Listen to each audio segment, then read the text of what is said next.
Alright, good morning teachers and friends. Today I'm so glad to be here to talk about my project, which is Pocahontas 1995 and Pocahontas 230 to a New World 1998 of Walt Disney through the lens of ecofeminism. I have divided the presentation into 6 parts, which are rationale plus backgrounds of director, concepts of ecofeminism, Native American cultures, and conclusion. This presentation will take about 10 minutes, so if you have any questions or comments, please keep it until the end of the presentation. The end of all these presentations. Okay, all this presentation. Alright, let's start with the rationale. It is important for everyone in the modern era to pay more attention on gender equality, race equality, and environment. And I think these 2 films can be a good tool to teach people about this issue because the idea of ecofeminism are reflected in the films. Alright, let's move to the plot of Pocahontas. It is mainly talk about Pocahontas, who is a Native American woman. Pocahontas' father forced her to marry Poquam, but she doesn't want to. Then Pocahontas encounters Captain John Smith and they spend time together. Smith will be executed because of misunderstanding. Fortunately, Pocahontas saved Smith's life, but he is shot by Radcliffe, so he has to return back to England because of his wound. Finally, Pocahontas says goodbye to Smith because she decides to stay here with her people. Next is the plot of Pocahontas 2.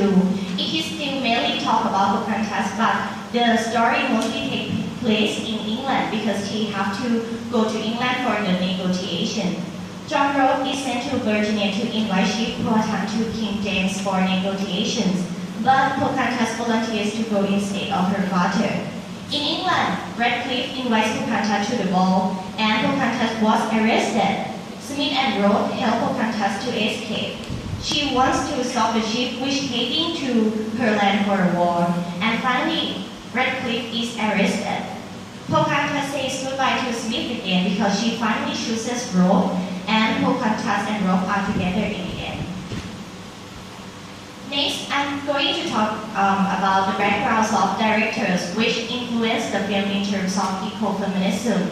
The first director is Mike Gabriel. He is influenced by the third wave ecofeminism in the US, so he is interested in ecofeminism. Then he came up with the idea for Pocahontas, which reflects the idea of ecofeminism. But how? Because of the protagonist is a woman, and she is strong and dependent. Moreover, the protagonist is the Native American, so she is connected to nature. The next director is Eric Goldberg. He is interested in the Indian culture, which linking with nature. So we can see the culture in the films, for example, their livings, beliefs, and values. Next, I'm going to talk about the concepts of ecofeminism. Ecofeminists believe that patriarchy's dominance negatively affect both nature and women because they all are devalued and objectified. So, ecofeminists want to encourage the deconstruction of patriarchal system, which create inequity among the society to free women and to save the planet. Here is the table of gender dualism. You can see that the term on the left hand are valued, whereas those on the right are devalued in the West. Because left can give us a sense of superiority and dominance, but the concept on the right are more passive and inferior and also dependent. Here in the film, men are portrayed as enemy of nature. As you can see from the picture, Radcliffe is shot in low angle, which psychologically gives us a sense of power. And he is also placed in the middle, and his size is so big. So it can indicate that he is more powerful than nature. Moreover, Radcliffe is a foreground while the forest is a background. So it can mean that for Radcliffe, nature is unimportant. Moreover, he is also holding a sword, which is a phallic symbol linking with masculinity. So it can be indicated that male power is harmful to nature. And also his clothes, the color of his clothes is purple, which symbolizes cruelty. For the gender role, men are portrayed as passive, whereas men are portrayed as active, whereas women are passive. You can see on the picture on the left that women have to work in the farm, and in this picture, the corn trees function as a frame, which can symbolize a frame created by patriarchy to frame women's abilities. And with this positioning, women's potential are oppressed by the works they are ordered to do. In contrast to women, men are shot in low angle, which give us a sense of power and dominance. And you can see that there is no frame and nothing cover this man's body, so it can imply that men can freely perform their abilities. Based on ecofeminism, a woman is strong, independent, and closely linked to nature. So the portrayal of Kornkanok helps deconstruct the conventional images of women which are passive and dependent. Firstly, Kornkanok appears in the film with the low angle, which indicates us that she is a dominant, strong, and powerful character. And Kornkanok also plays a role of a leader. You can see that Kornkanok is placed on the right because normally right is heavier than the left. That means the subject on the right is more important. And right means new things. During the song Colors of the Wind, she is teaching Smith her culture. And in the lower picture, you can see that she is holding Smith's hand, so it can give us a sense of living.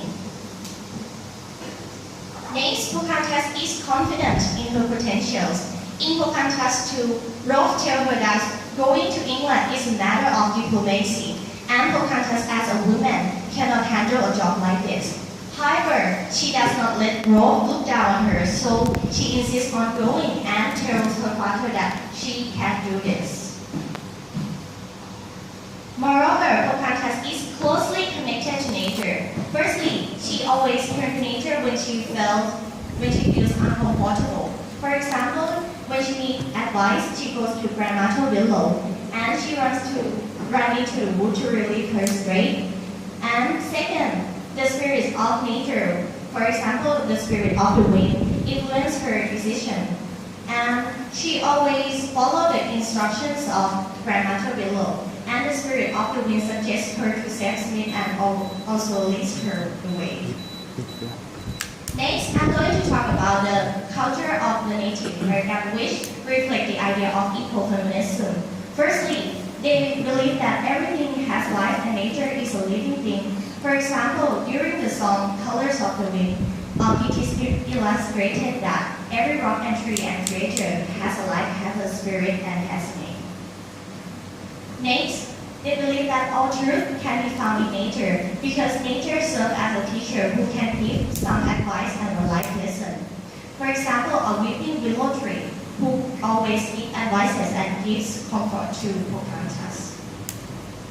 And the last one, they believe that everything is interconnected. As in the song Colors of the Wind, it says that we are all connected to each other in a circle in a hoop that never ends.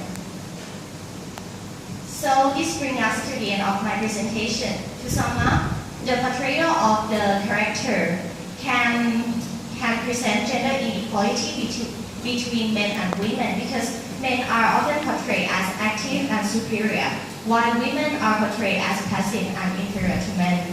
However, Kornkanok's characteristics help deconstruct these ideas, and also the films can also give importance to environment. Now, it's time for comments. If there is no questions and comments, thank you for your attention.